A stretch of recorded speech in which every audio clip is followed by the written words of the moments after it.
நாம் வாழ்க்கையில் பல சோதனைகளை எதிர்கொள்கிறோம். சில நேரங்களில் அது சகிப்புக்குரியதாக இல்லாமல் தோன்றுகிறது.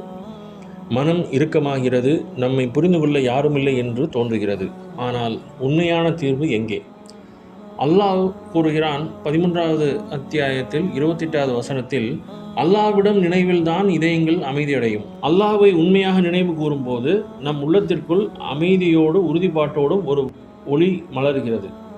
நாம் எவ்வளவு மன அழுத்தத்தில் இருந்தாலும் தொழுகை நம்மை மீட்டெடுக்கும்.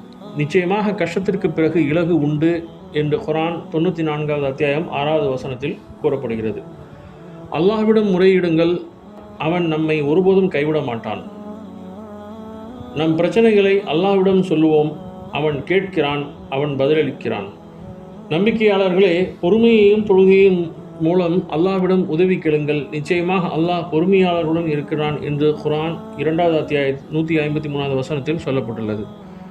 துவா செய்வோம், நம் வாழ்க்கையை அது நிச்சயமாக மாற்றும் இன்ஷா அல்லாஹ். மன அழுத்தம் ஒரு நிலையான சூழ்நிலை இல்லை. நாம் அல்லாஹ்விடம் நெருக்கமாக வந்தால் நம் இதயம் நிச்சயமாக அமைதியடையும். அல்லாஹ்வை நம்புவோம், அவன் நம்மை ஒருபோதும் கைவிட மாட்டான். நம் இதயத்திற்கான மருந்து குர்ஆன் மட்டுமே.